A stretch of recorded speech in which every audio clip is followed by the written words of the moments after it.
তো মিস্টার সাব্বির, আমাদের শোতে আসার জন্য আপনাকে অসংখ্য ধন্যবাদ। আরে এখানে ধন্যবাদ দেওয়ার কি আছে, আমি তো সব জায়গাতেই যাই, এখানে 2 প্যাক মাল পাশে দেখে তো যাচ্ছি। আরে ধরু মিয়া, এইসব কথা বাদ দেন। মিশে কি করেন ক্যামেরার সামনে? ক্যামেরা অন আছে, সবাই দেখিচ্ছে। আরে স্যার ওটাই তো আগে, আমার তো ওটা স্যার চলেই না, দেখিচ্ছেন না আমার চেহারা। তা শো শেষ করার পর কি 1 প্যাক হবে নাকি, না এটাই শেষ? আরে ধর মিয়া, আপনার জন্য দেখিচ্ছে যে আমাকেও পুলিশ ধরবে, আপনি এটা এসে মালের গল্প শুরু করে দিচ্ছেন। তাহলে সবাই মানুষ দেখিচ্ছে যে আমার পুলিশ ধরে, তারা আপনার খবর আছে, বুঝছেন? আরে স্যার আপনি এত ভয় করেন কেন? উপর মহলে আমার হেব্বি লোক আছে বুঝছেন, পুলিশ ধরার আগে ছেড়ে দিবি, বললে ভয় করেন আপনি আমার সাথে গিয়ে। ও তাহলে তো এইসব কথা বলাই যায়, তাই না? বলো বলো, সমস্যা নাই, লোক যখন আছে মন খুলে কথা বলো। তা মিস্টার সাব্বির, এখন কোন জিনিসটা দিয়ে সবচেয়ে বেশি ইনকাম হচ্ছে, মানে বাংলাদেশের যে মানুষজন আছে তাদের? আরে স্যার আমি তো সবারটা করলাম না, কিন্তু খালি যারা সরকারি চাকরি করে গভর্নমেন্টের, মানে যারা সরকারি চাকরি করে না, যে পুলিশেরা, এদেরটা বলতে পারবো।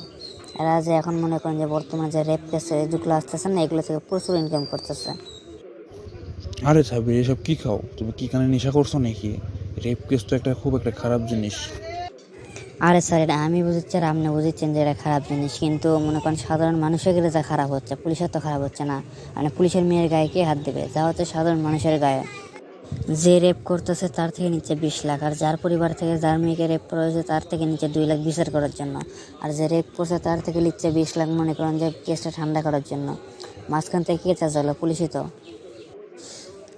আর পুলিশ তো এই টাকাটা একা খায় না, পুলিশের অনেক হাত আছে, এমপি মন্ত্রী সবাইকে দিতে হয় সবাইকে। তাহলে এইসবের পিছনে জড়িত কে? সবাই তো শুধু সাজু সাজু ক্যামেরার সামনে আছে, কিন্তু ক্যামেরার পিছনে এদের রূপ তো কেউ দেখে না, সবাই খেলে উপরটাই দেখে। তাহলে সোজা কথায় বলতে গেলে এইসব অপরাধ হলে তো সরকারের বেশি লাভ হচ্ছে। সরকারের লাভ বলতে, সরকার তো নিজের গদি বাঁচানো নিয়ে ব্যস্ত, সরকারকে এসব দেখেন নাকি? এইসব যত টাকা পয়সা সব তো এমপি মন্ত্রী মনে করেন যে পকেটে যায়, সরকার আর কি পায়?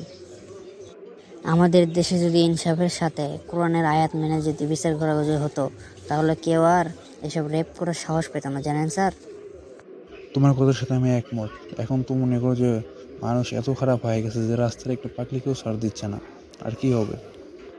আরে ছাড়েন তো স্যার রাস্তার পাগলি, এখন তো মনে হয় এমন এমন এমন, আর কি আপনাকে বলবো, আমি আমার মুখে কোনো ভাষা নেই বলার মতন। আরে সমস্যা নেই, মন খুলে কথা বলতে পারো। ওপর মহলে তো তোমার লোক আছেই, চিন্তা কিসের? ওই ওপর মহলের লোকদের না যদি আমি বাস দিতে পারতাম, মনে অনেক শান্তি থাকতো জানেন। যত দোস্ত ওদেরই, ওদের জন্যই আছে এত অপরাধ হচ্ছে, কত ছোট ছোট মেয়েদের জীবন হারাচ্ছে। আরে কি বলবো এখানে আমি। তা দোস্ত তোমারও, তুমি তো নেশা করে একদম পাগলের মতন হয়ে গেছো। খুব তো দোষ আমার দিচ্ছেন, কিন্তু আমি তো আগে এমন খারাপ ছিলাম না, আমিও একদিন ভালোই ছিলাম।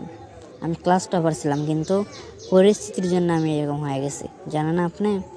এই অভদ্র সমাজে না ভদ্র হয়ে কোনো কাজ নেই, ভদ্র মানুষের কোনো দাম নেই এই অভদ্র সমাজে। এখানে বাঁচতে হলে অভদ্রই হতে হবে।